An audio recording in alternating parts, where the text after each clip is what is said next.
சூரியகிரி அப்படிங்கிற ஒரு கிராமத்துல பூபதி அப்படிங்கிற ஒரு பெரிய பணக்காரர் இருந்தாரு. அவர்கிட்ட நூத்துக்கணக்கான ஏக்கர் பூமி, நிறைய வேலைக்காரங்க, பெரிய வீடும் இருந்துச்சு. ஆனா அவருடைய மனசு மட்டும் கல்லு மாதிரி கடினமானது. யாருக்குமே எந்த ஒரு உதவியும் செய்யவே மாட்டாரு. எல்லாருக்கும் வட்டிக்கே கடன் கொடுத்து கடனை திரும்ப கட்ட முடியாத விவசாயிகளோட வயலையும் வீட்டையும் பிடுங்கிப்பாரு. ஜனங்க அவருடைய பேரை கேட்டாலே பயந்து நடுங்குவாங்க.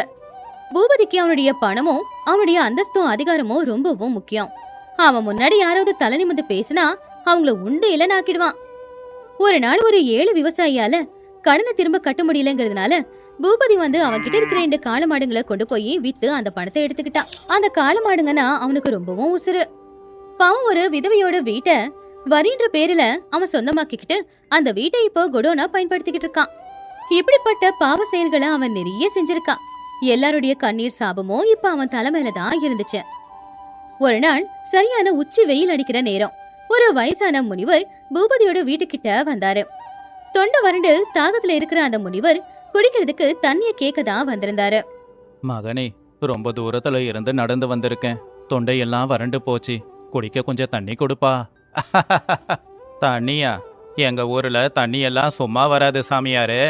எல்லாத்துக்குமே ஒரு விலை இருக்கு. உன்கிட்ட கொடுக்கறதுக்கு என்ன இருக்கு? பிஞ்சி போன அந்த கோமணமா?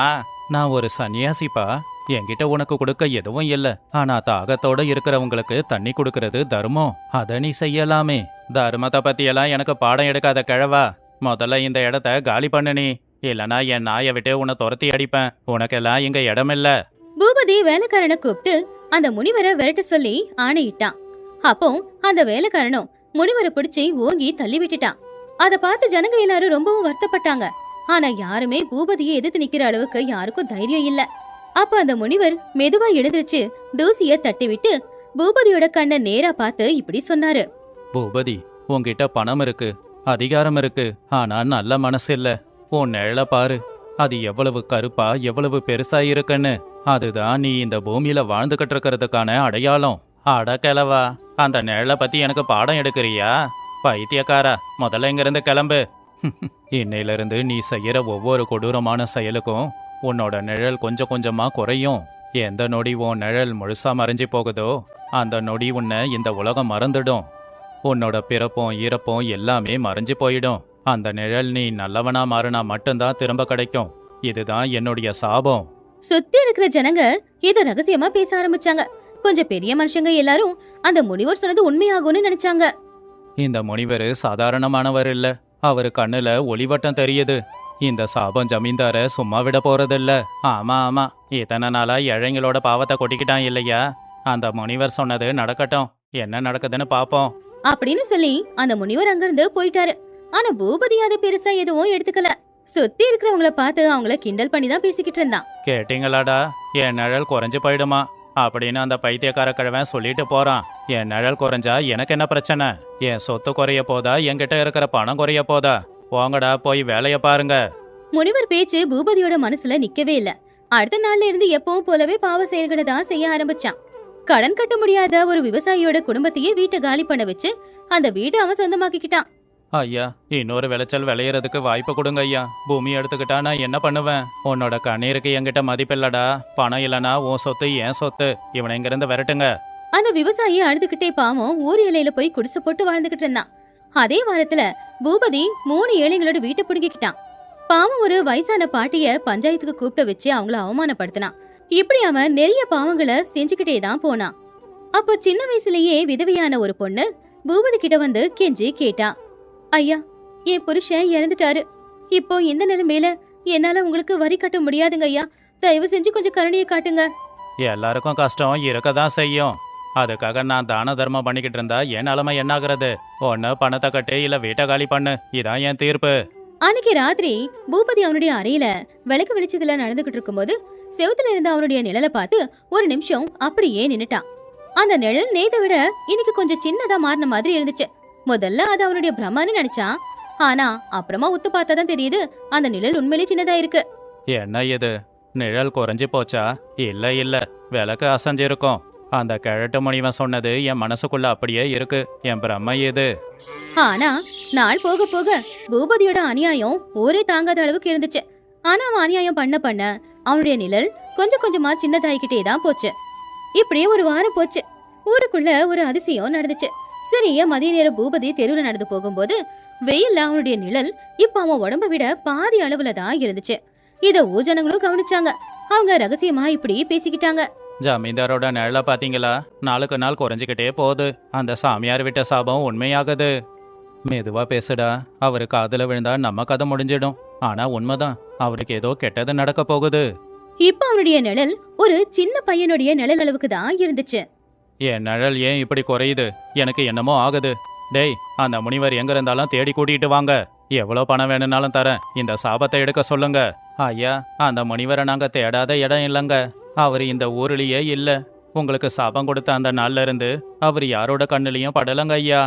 அன்னைக்கு ராத்திரி பூபதியால தூங்கவே முடியல. கண்ணாடி முன்னாடி நின்னு அவனுடைய நிழலை பார்த்து மனசுக்குள்ள ஏதோ குழப்பத்திலேயே இருந்தான். முதல் தடவை அவனுடைய மனசுக்குள்ள பயம், சந்தேகம் ரெண்டுமே வந்துச்சு. நான் எத்தனையோ பேரை கஷ்டப்படுத்தி இருக்கேன், எத்தனையோ பேரை துன்புறுத்தி இருக்கேன். ஆனா அதெல்லாம் நினைச்சு நான் கவலைப்பட்டதில்ல. ஆனா இந்த நிழல் என்னை ஏன் பயமுறுத்துது? இல்ல, நான் யாரு? பூபதி. நான் பயப்பட மாட்டேன். இந்த சாபம் என்ன எதுவும் செய்யாது. அப்படி அவனுக்கு அவனே தைரியத்தை கொடுத்துக்கிட்டு அவன் பாட்டுக்கு அவனுடைய வேலைகளை செய்யதான் ஆரம்பிச்சான். அடுத்த நாளும் இதே மாதிரி ஒரு தப்பான வேலையை தான் செஞ்சான். என்கிட்ட இருக்கிற பணத்தால இந்த சாபத்தை நான் அழிக்கிறேன்டா. பெரிய பெரிய பூஜையை செய்யுங்க. எவ்வளோ செலவானாலும் பரவாயில்ல. என்னோட நிழல் திரும்ப வேணும். பூபதி கத்தையா நிறைய பணத்தை செலவு பண்ணான். பெரிய பெரிய பூஜை, யாகம் எல்லாத்தையுமே செஞ்சான். ஆனா அவனுடைய நிழல் அவனுக்கு திரும்ப வரல. ஏன்னா அவன் தான் கெட்டது செய்யறத நிப்பாட்டவே இல்லையே. யார் மேலேயுமே அவன் கருணையை காட்டல. அதனால அந்த சாபம் இன்னும் அப்படியே இருந்துச்சு. கடைசியில பயங்கரமான அந்த நாளும் வந்துருச்சு. ஒரு நாள் காலையில பூபதி அவனுடைய தோட்டத்துல சுத்திக்கிட்டு இருந்தான். அப்போ வெயிலா இருந்தாலும் தரையில அவனுடைய நிழலை காணோம். அத பார்த்து அவன் உண்மையிலே ரொம்ப பயந்தே போயிட்டான். அட, என்னோட நிழல் எங்க போச்சு? இப்படி நடக்க கூடாது. என் நிழல் எனக்கு வேணும். அந்த நொடியில இருந்து அவன் வாழ்க்கையில நிறைய மாற்றங்கள் வர ஆரம்பிச்சது. பூபதி வீட்ல இருந்து அவனுடைய வேலைக்காரங்களை கூப்பிட்டாலும் வேலைக்காரங்க யாருமே அவன் பக்கத்துல வரவே இல்ல. அவன் சத்தமா கத்துனான். ஆனா அவன் யாரோட கண்ணுக்கும் தெரியல. டேய், நான் எவ்வளோ நேரமா கூப்பிடுறேன். உங்க முதலாளி நான் கூப்பிடுறது உங்களுக்கு கேட்கலையா? யாரோ கூப்பிடுற மாதிரி இருக்கு. ஆனா கண்ணுக்கு யாரும் தெரிய மாட்டேங்கிறாங்களே. ஒருவேளை பிரம்மையா இருக்கும். சரி வாடா. பூபதிக்கு இப்ப புரிஞ்சுது. மறைஞ்சது அவன் நிழல் மட்டும் இல்ல, அவனுடைய உருவம் தான். இப்ப ஊர்ல எல்லாருமே பூபதிய மறந்து போயிட்டாங்க. அவனுடைய பெரிய வீட்டுக்குள்ள புதுசா யாரோ வந்தெல்லாம் வாழ ஆரம்பிச்சாங்க. அவங்கள பூபதியால தடுக்க முடியல. ஏன்னா அவன் தான் யாரோட கண்ணுக்கும் தெரியறது இல்லையே. பசிக்குதுன்னு கடையில ஏதாவது ஒரு பழத்தை எடுத்தா கடைக்காரங்களுக்கு அவன் தெரிய மாட்டால. அந்த பழம் காத்துல பறக்குற மாதிரி தான் இருக்கும். தாகம் எடுக்குதுன்னு தண்ணி குடிக்க கிணத்துக்கிட்ட போனா அவன் உருவம் யாருக்கும் தெரியலங்கிறதுனால அவனை தாண்டி எல்லாரும் அவங்க பாட்டுக்கு போயிட்டாங்க. ஒரு காலத்துல அந்த ஊர்ல இருக்கிற அத்தனை பேரும் அவனை பார்த்து பயந்துகிட்டு இருந்தாங்க. ஆனா இப்ப அவன் எதிர்க்க வந்தாலும் கூட யாரு கண்ணுக்கும் தெரியறதில்ல. இது நினைச்சு பூபதி ரொம்பவும் வருத்தத்தோட தான் உட்காந்துக்கிட்டு இருந்தான். எவ்வளவு பணம் இருந்து என்ன பிரயோஜனம்? என்னை பார்க்கறவங்களும் இல்ல, என் கூட பேசுறவங்களும் இல்ல. அந்த முனிவர் சொன்னது உண்மைதான்.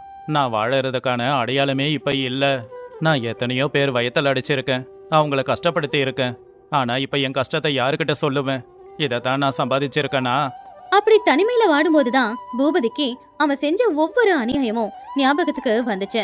விவசாயிய வீட்டை விட்டு அனுப்புனது, வயசான அம்மாவை அவமானப்படுத்தினது, விதவையையும் கஷ்டப்படுத்தினது, இது எல்லாமே அவன் செஞ்ச பெரிய பாவம். இப்பதான் முதல் தடவையா அவனுடைய கண்ணுல அவன் செஞ்ச வருத்தம் தெளிவாவே தெரிஞ்சது. அவனுடைய வீட்டுக்குள்ள போய் யாரோ அவன் சம்பாதிச்சு வச்ச சொத்து எல்லாத்தையும் ஆண்டுகிட்டு இருந்தாங்க. பாவம், அவன் கஷ்டப்பட்டு சம்பாதிச்ச அந்த வீட்டுக்குள்ள அவனாலேயே போக முடியல. சம்பாதிச்சது என்னமோ இவன்தான், ஆனா அதை அனுபவிச்சுக்கிட்டு இருக்கிறது வேற யாரோ. அதை பார்த்து அவன் ரொம்பவும் கவலைப்பட்டான். இந்த வீடு என்னோடது, இந்த பூமியும் என்னோடது. ஆனா என் நிழலு என்னோடது இல்ல. நான் யாருன்னு யாருக்கும் தெரியல. என்கிட்ட பணம், நகைன்னு எல்லாமே இருக்கு. நான் வாழறதுக்கான அடையாளமே இல்ல. முனிவரே, என்ன மன்னிச்சிடுங்க. எனக்கு அறிவு வந்துடுச்சு. பல நாட்களா பசியில சுத்தி சுத்தி பூபதி ஒரு மரத்தோட நிழல்ல உட்காந்துக்கிட்டு இருந்தான். அவன் கையில எங்கிருந்தோ கிடைச்ச ஒரே ஒரு ரொட்டி மட்டும் தான் வச்சுக்கிட்டு இருந்தான். அவனுக்கு பசியா இருந்தாலும் கூட அவன் அதை சாப்பிடல. அப்பதான் ஒரு பிச்சைக்கார பொண்ணு அங்க வந்தா. பாவம், அவன் நிலைமை பாக்குறதுக்கு ரொம்பவும் மோசமா இருந்துச்சு.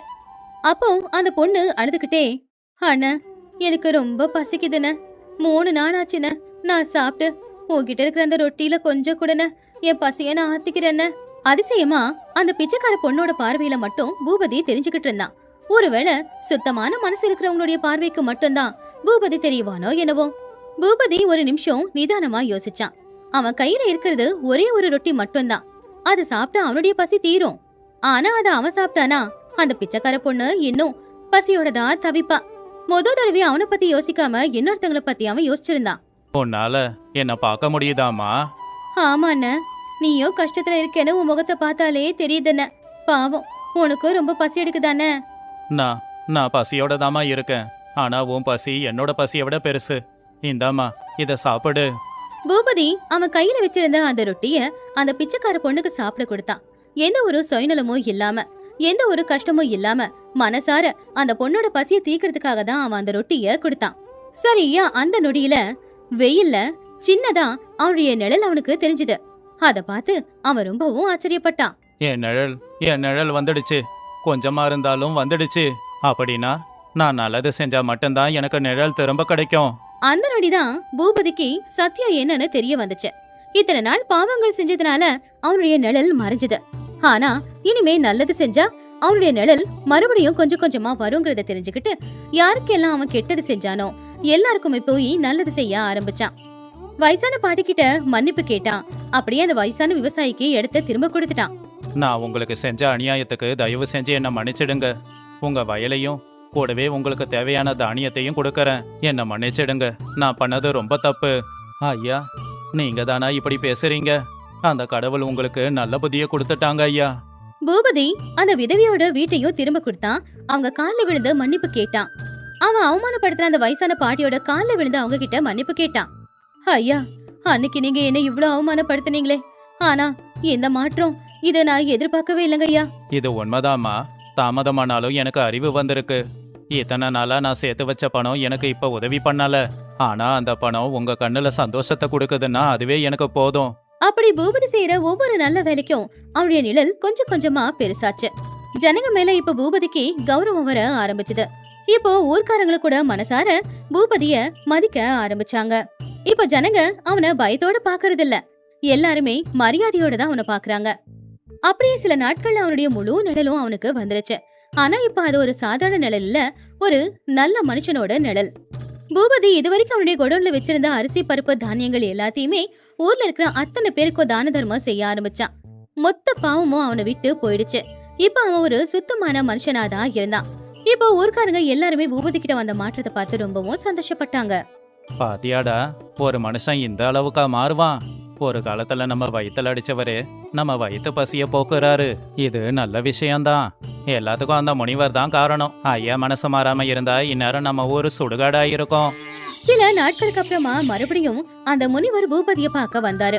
முனிவர் வந்ததை பார்த்த உடனே பூபதி உள்ள போய் அவருடைய தாகத்தை தீர்க்கறதுக்காக தண்ணிய கொண்டு வந்து கொடுத்தான். சாமி, நீங்க எனக்கு கொடுத்தது சாபம் இல்ல, வரோம். நீங்க அந்த வரத்தை கொடுக்கலனா வாழ்க்கை முழுக்க ஒரு கல்லாவே வாழ்ந்திருப்பேன். என் தவற எனக்கே புரிய வச்சதுக்கு உங்களுக்கு நான் கடன் பட்டிருக்கேன். பூபதி, நான் உனக்கு சாபம் கொடுக்கல. உன் மனசுக்குள்ள இருந்த நல்லவன் அப்படிங்கிறவன வெளியே கொண்டு வர முயற்சி பண்ண. ஒரு மனுஷனோட மதிப்பு அவன்கிட்ட இருக்கிற சொத்துலையும் பணத்திலையும் இல்லப்பா, அவன் மத்தவங்க மேல காமிக்கிற கருணையில இருக்கு. கருணை தான் ஒரு மனுஷனை கடவுளாக்கும். அது கேட்டு அந்த முனிவர் வந்த வழியிலேயே திரும்ப போயிட்டாரு. அப்படி பூபதி அவனுடைய மிச்சம் இருக்கிற வாழ்க்கைய அந்த ஊருக்காகவும் ஊர் ஜனங்களுக்காகவும் வாழ்ந்தான். அவன் எவ்வளவுதான் பணம் சம்பாதிச்சாலும் அந்த பணத்துல யாரையுமே கஷ்டப்பட்டு சம்பாதிக்காம எல்லாருக்கும் அவன் சம்பாதிச்ச பணத்துல உதவியே செஞ்சு எல்லாரையுமே அவன் சந்தோஷமா பாத்துக்க ஆரம்பிச்சான். இப்போ ஊர்ல எல்லாருமே அவனை மதிச்சாங்க. அவனுடைய நிழலும் அவன் கூடவே துணையாதான் இருந்துச்சு. அவனுக்கு மனசுல இருக்கிற பாரம் எல்லாமே இறங்கி போச்சு. இந்த கதை உங்களுக்கு பிடிச்சிருந்துச்சா? இது பிடிச்சிருந்தா இதை லைக் பண்ணி ஷேர் பண்ணி கமெண்ட் பண்ணுங்க. அப்படியே சேனலை சப்ஸ்கிரைப் பண்ணிக்கோங்க. Check out these awesome videos and don't forget to subscribe. See you next time.